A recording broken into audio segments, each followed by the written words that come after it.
नमस्कार, बहुत स्वागत है आपका। स्वराज एक्सप्रेस देख रहे हैं आप। आपके साथ मैं हूं कृतिका मिश्रा और बुलेटिन की शुरुआत करेंगे बड़ी खबर के साथ। राजधानी रायपुर से खबर, जहां छत्तीसगढ़ में बड़ा प्रशासनिक फेरबदल किया गया है, जहां राज्य सरकार ने 43 आईएएस अफसरों के तबादले कर दिए हैं और नई नियुक्तियों के भी आदेश जारी कर दिए गए हैं। जहां 7 जिलों में नए कलेक्टर की तैनाती की गई, कई विभागों में नई तैनाती की गई है और वहीं सचिव स्तर पर भी बड़े बदलाव किए गए हैं। जहां ऋचा शर्मा को पंचायत एवं ग्रामीण विकास विभाग की जिम्मेदारी दी है, जबकि मनोज कुमार पिंगुआ को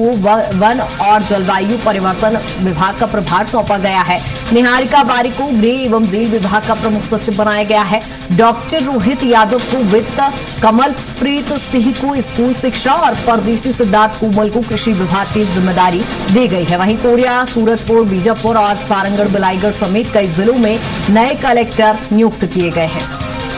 यहाँ 43 आईएएस अफसरों को अलग जिम्मेदारी दी गई है, जहां बड़ा फेरबदल किया गया है। एक बड़ी प्रशासनिक सर्जरी छत्तीसगढ़ में हुई है। सचिव स्तर पर भी बड़े बदलाव यहां पर देखने को मिल रहे हैं। कई विभागों में नई नियुक्तियां हुई है और इसी पर ज्यादा जानकारी के साथ राहुल हमारे साथ जुड़ गए हैं। राहुल, प्रशासनिक सर्जरी हुई है, बड़ा फेरबदल किया गया है, आखिर इसके पीछे कारण? जी कृतिका, देखा जाए तो छत्तीसगढ़ में इन दिनों सुशासन तिहार चल रहे हैं और उसके पहले ही इस बात की जो चर्चाएं हैं वो तेज हो गई थी कि प्रशासनिक स्तर पर बड़े जो बदलाव है वो छत्तीसगढ़ के अंदर किए जाने, और इसी को लेकर के मुख्यमंत्री श्री देसाई ने कल एक बड़ी बैठक भी की थी और बैठक के कुछ घंटों बाद ही देखा गया कि जो आदेश है वो यहाँ पर जारी हुआ, जिसमें प्रशासनिक तौर पर कई जो विभाग हैं उनके सचिव, अपर सचिव के में फेरबदल किए गए हैं। उसके साथ में कई जिलों के कलेक्टर्स में भी बदलाव किए गए हैं। तो इसमें सरकार की जो मंशा है वो ये कि जो एक अनुभवी और एक अच्छी गुणवत्ता वाली जो सरकार है वो लोगों को दे पाए, और उसके तहत तमाम जो काम करने का प्रयास यहाँ पर सरकार के द्वारा किया जा रहा है, पारदर्शिता से लेकर के निर्माण कार्यों में जो गुणवत्ता है उसकी बात को भी लेकर के मुख्यमंत्री जो है लंबे समय से चर्चा करते हुए नजर आए थे। और यहाँ पर जिस तरीके से फेरबदल किया गया है तो सभी जो आईएएस अधिकारी हैं या फिर जो प्रशासनिक अधिकारी हैं उनके अनुभव के आधार पर उन्हें जो विभिन्न विभागों का जिम्मा है वो यहाँ पर सौंपा गया है। और उसमें यदि बता दूं जिस तरीके से बदलाव किया गया था तो इसके बाद में छत्तीसगढ़ के अंदर देखा गया कि जो 7 जिले के कलेक्टर्स हैं उन्हें भी बदला गया और उसके साथ में जो लगभग 42 आईएएस अधिकारी और एक आईएफएस अधिकारी है उनमें भी बदलाव किया गया है। तो विभागों में बदलने के साथ साथ सरकार जो है वो प्रशासनिक स्तर पर भी कसावट लाने का प्रयास कर रही है, क्योंकि इससे पहले भी जब डीजी कॉन्फ्रेंस हुआ था उससे पहले मुख्यमंत्री ने एक बैठक ली थी और बैठक में वहाँ पर साफ तौर पर कहा गया था कि जो भी कलेक्टर्स के माफ कीजिएगा, जो भी कलेक्टर्स के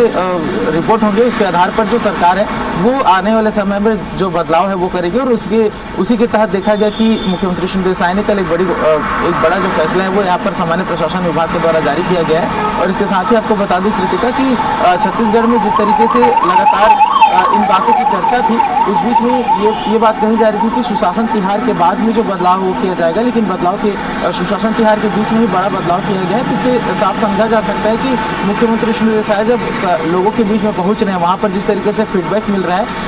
विभिन्न योजनाओं और कार्यक्रमों को जानकारी जिस तरीके से मुख्यमंत्री लेते हुए नजर आ रहे हैं, उसके आधार पर यह फैसला लिया गया है। तो छत्तीसगढ़ में आने वाले समय में विकास को बढ़ाने के लिए छत्तीसगढ़ ठीक है राहुल, यहाँ पर सुशासन की बात तो सामने आ ही रही है, लेकिन यदि हम राजनीतिक दृष्टि से देखें तो कितना महत्वपूर्ण हो जाता है, क्योंकि सचिव स्तर पे भी जो कई महत्वपूर्ण विभाग हैं उसमें सचिव स्तर पर बड़े बदलाव किए गए हैं।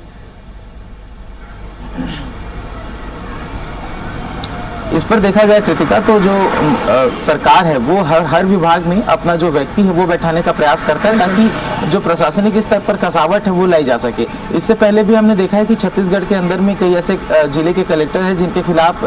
छत्तीसगढ़ में प्रदर्शन भी देखा गया, चाहे वो कोरबा के कलेक्टर के खिलाफ ननकीराम कंवर का एक बड़ा प्रदर्शन हो या फिर अन्य जिलों से जिस तरीके से शिकायतें प्राप्त हो रही थी। तो सरकार ने सारे विषयों को गंभीरता से लिया है और उसी के आधार पर यह बड़ा फैसला जो है वो छत्तीसगढ़ के अंदर लिया गया है। और चूंकि छत्तीसगढ़ में अब नक्सलवाद का खात्मा हो चुका है तो सरकार का जो फोकस है वो विकास की ओर भी केंद्रित है, क्योंकि बस्तर के साथ साथ हर वो नक्सल प्रभावित क्षेत्र जहां पर लंबे समय से विकास की धारा पहुंच नहीं पाई थी, तो वहां पर छत्तीसगढ़ सरकार जो है वो विकास करने का काम कर रही है। और जिस तरीके से विभिन्न विभागों से लगातार शिकायतें प्राप्त हो रही, क्योंकि 2.5 साल छत्तीसगढ़ में सरकार को गठित हुए हो गया है और इस समय पर देखा गया कि समय समय पर जो मुख्य सचिव है उनके साथ में तमाम तरीके की जो पद हैं, जो बड़े पद हैं, उनमें बदलाव सरकार के द्वारा किए गए हैं। अब फिर से एक बार जो अनुभव, पारदर्शिता और गुणवत्ता, ये 3 मुद्दों के आधार पर जो छत्तीसगढ़ सरकार है वो काम करने का प्रयास कर रही है और इसी के तहत जो बड़े बदलाव हैं छत्तीसगढ़ के अंदर में किए गए हैं और आने वाले समय में इसका प्रभाव भी है वो भी देखने को छत्तीसगढ़ में अवश्य ही मिलेगा। ठीक है जी, राहुल, बने रहिएगा तमाम जानकारी के साथ।